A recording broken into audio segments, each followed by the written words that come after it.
নমস্কাৰ বন্ধুসকল, ললহাৰ ইউটিউব চেনেললৈ আপোনালোকক স্বাগতম জনাইছোঁ। বন্ধুসকল, যোৱা পাৰ্টত আমি আলোচনা কৰিছিলোঁ যে শীতল যুদ্ধ কি, শীতল যুদ্ধ কেতিয়া সৃষ্টি হৈছিল, বা গোষ্ঠী নিৰপেক্ষ আন্দোলনৰ লক্ষ্য আৰু উদ্দেশ্য কি আছিল, বা শীতল যুদ্ধত কোনবিলাক দেশে অংশগ্ৰহণ কৰিছিল, এই সম্পৰ্কে আমি আলোচনা কৰিছিলোঁ। আজি আমি আলোচনা কৰিম শীতল যুদ্ধৰ অৱসানৰ কাৰণসমূহ, অৰ্থাৎ শীতল যুদ্ধৰ কিয় অৱসান ঘটিছিল। বন্ধুসকল, ভিডিঅ'টো আৰম্ভ কৰাৰ পূৰ্বে যিসকল ভিউৱাৰ্ছে আমাৰ এই চেনেলটো ছাবস্ক্ৰাইব কৰা নাই তেনেহ'লে তেওঁলোকে অনতিপলমে এই চেনেলটো ছাবস্ক্ৰাইব কৰি লওক, কিয়নো এনেধৰণৰ অধিক ভিডিঅ' পাই থাকিবৰ কাৰণে চেনেলটো ছাবস্ক্ৰাইব কৰাটো অত্যন্ত জৰুৰী। আৰু আপুনি আপোনাৰ বন্ধুসকললৈ শ্বেয়াৰ কৰি দিয়ক, আৰু লগতে কাষতে থকা বেল আইকনটো প্ৰেছ কৰি দিয়ক, যাতে এনেকুৱা ধৰণৰ অধিক ভিডিঅ' আপলোড কৰিলে সকলোতকৈ প্ৰথমে আপুনিয়ে পায়। শীতল যুদ্ধৰ এটা অন্যতম প্ৰধান কাৰণ হৈছে যে বৈদেশিক নীতি নিৰ্ধাৰণত নমনীয় নীতি অৱলম্বন, অৰ্থাৎ আমেৰিকা যুক্তৰাষ্ট্ৰ আৰু ছোভিয়েট ইউনিয়ন এই দুয়োটা শক্তিগোষ্ঠীৰ মাজত শীতল যুদ্ধৰ সৃষ্টি হৈছিল বুলি আমি যোৱা ভিডিঅ'কেইটাত আলোচনা কৰিছিলোঁ। এই দেশসমূহে যেতিয়া কঠোৰ স্থিতি অৱলম্বন কৰি আছিল বৈদেশিক ক্ষেত্ৰত, তেতিয়া তেওঁলোকে বিভিন্ন ৰাষ্ট্ৰসমূহক নিজৰ দখললৈ অনাৰ চেষ্টা কৰিছিল, অৰ্থাৎ বৈদেশিক ক্ষেত্ৰত কঠোৰ নীতি অৱলম্বন কৰিছিল। আৰু সেয়েহে এই দুয়োখন দেশৰ মাজত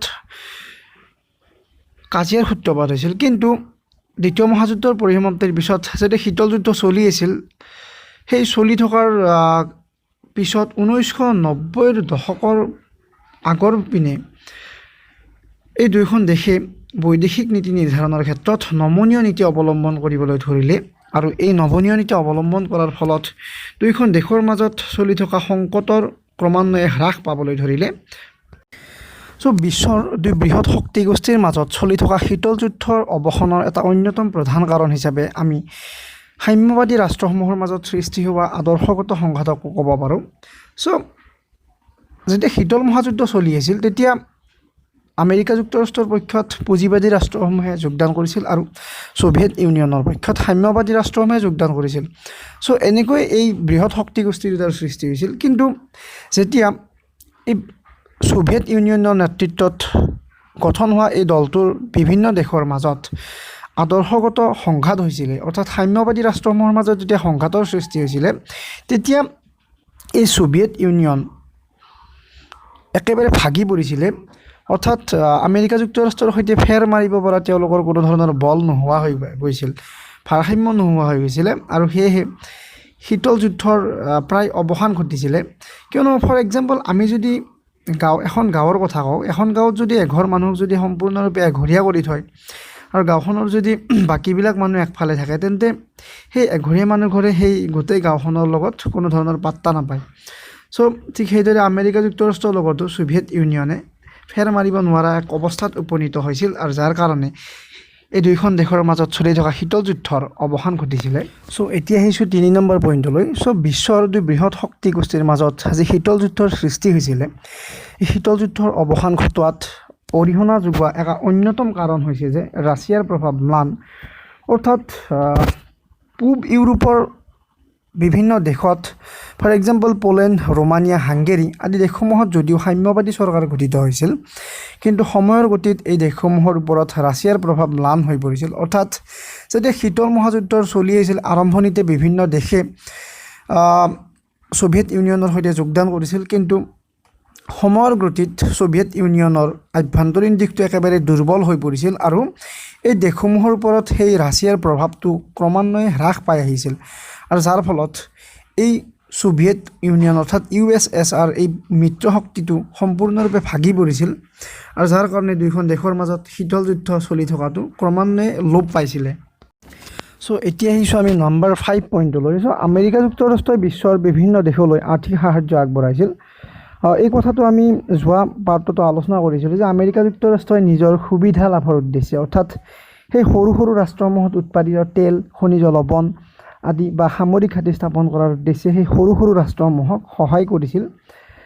কিন্তু যেতিয়া গোষ্ঠী নিৰপেক্ষ আন্দোলন গঠন হৈছিল, সেই গোষ্ঠী নিৰপেক্ষ আন্দোলন গঠন হোৱাৰ লগে লগে এই সৰু সৰু দেশসমূহে আমেৰিকা যুক্তৰাষ্ট্ৰই আৰ্থিক সাহাৰ্য আগবঢ়ালেও সেই দেশসমূহে আমেৰিকাৰ সৈতে অন্তৰ্ভুক্ত হ'বলৈ ইচ্ছা প্ৰকাশ কৰা নাছিল। অৰ্থাৎ আমেৰিকা যুক্তৰাষ্ট্ৰই সৰু সৰু দেশসমূহৰ ওপৰত প্ৰভাৱ বিস্তাৰ কৰাৰ ক্ষেত্ৰত ব্যৰ্থ হ'বলগীয়া হৈছিল। যাৰ ফলত আমেৰিকা যুক্তৰাষ্ট্ৰৰ ক্ৰমান্বয়ে দুৰ্বল হৈ পৰা পৰিলক্ষিত হৈছিল আৰু সেয়েহে এই দুয়োখন দেশৰ মাজত শীতল যুদ্ধৰ ক্ৰমান্বয়ে লোপ পাইছিলে। শীতল যুদ্ধৰ অৱসানত অৰিহণা যোগোৱা এটা অন্যতম কাৰণ হৈছে যে উন্নয়নমূলক আঁচনি কাৰ্যকৰী কৰাত ব্যৰ্থতা। অৰ্থাৎ যেতিয়া শীতল যুদ্ধ চলি আছিলে তেতিয়া এই আমেৰিকা যুক্তৰাষ্ট্ৰ আৰু ছোভিয়েট ইউনিয়ন অৰ্থাৎ এই দুয়োটা বৃহৎ শক্তিগোষ্ঠীয়ে দেশৰ উন্নয়নমূলক কাম কাজ বা উন্নয়নমূলক আঁচনিবিলাক ৰূপায়ণ কৰাৰ পৰিৱৰ্তে তেওঁলোকে বৃহৎ পৰিমাণৰ সামৰিক ব্যয় নিৰ্মাণ কৰা বা বোমা বনোৱা, বাৰুদ বনোৱা, অস্ত্ৰ শস্ত্ৰ নিৰ্মাণ কৰা, এইবিলাক বাহ্যিক দিশত অৰ্থাৎ ধ্বংসাত্মক আঁচনিবিলাকহে ৰূপায়ণ কৰিবলৈ সক্ষম হৈছিল।